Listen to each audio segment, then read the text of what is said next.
चांदूर बाजार येथे गेल्या 3 वर्षापासून माडीपुरा येथील शेतकरी पुत्र प्रणव प्रमोद मानेकर हा नेहमी आपल्या सजावटमधून शेतकरी यांच्याविषयी प्रेम हे नेहमी सजावटच्या माध्यमातून लोकांना आपल्या कलेतून दाखवत असतो। यावर्षी सुद्धा त्याने आपल्या घरी गणपतीची मूर्ती हे शेती, विहीर, झाडे सर्व सजावट करून गणपतीची मूर्ती बसवून शेतकरी यांची भावना सरकारपर्यंत पोहोचण्याचे काम केले आहे।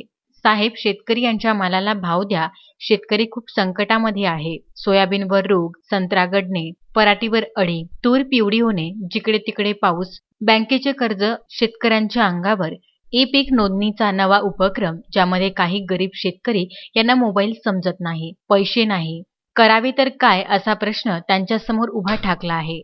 माझा परिचय, मी अतुल भास्करराव मानेकर, सावित्रीबाई फुले विचार मंच अध्यक्ष। आमचे लहान बंधू प्रणव मानेकर हे दरवर्षी आमच्या गणपती उत्सवामध्ये दरवर्षी नवीन उपक्रम राबवत असतात। कशा पद्धतीनं काय करायचं, कसं समाज प्रबोधन करायचं, लोकांना कशा पद्धतीनं माहिती द्यायची, याकरता मागील वर्षी पण त्यांनी असा एक चांगला प्रोजेक्ट उभारला होता। यावर्षी शासनाला कुठेतरी चांगल्या पद्धतीची माहिती व्हावी, शेतकरी कशा पद्धतीने शेतामध्ये राबतो, कोणत्या पद्धतीने शेतीतून उगवतो, त्या पद्धतीने आमच्या लहान बंधूंनी बघितलं तर आपण त्या पद्धतीने दाखवलं। विहीर कशा पद्धतीची, जुन्या पद्धतीचे, पर्वतरांगा जसे गणपती आज विराजमान आहे तशाच पद्धतीचे शेतकरी पण असे या शेतामध्ये राबतात। त्या पद्धतीनं झाडाचं निसर्गरम्य वातावरण आहे।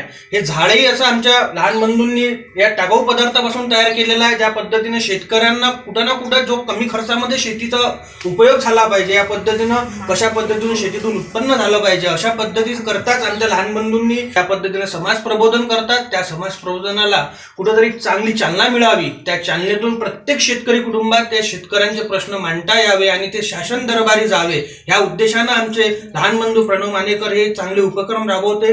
त्याच पद्धतीने सर्वांनीच असे उपक्रम राबवावे हीच आमची इच्छा, अशीच आम्ही त्यांना शुभेच्छा देतो। आणि सुयोग गोरले, विदर्भ न्यूज, चांदूर बाजार।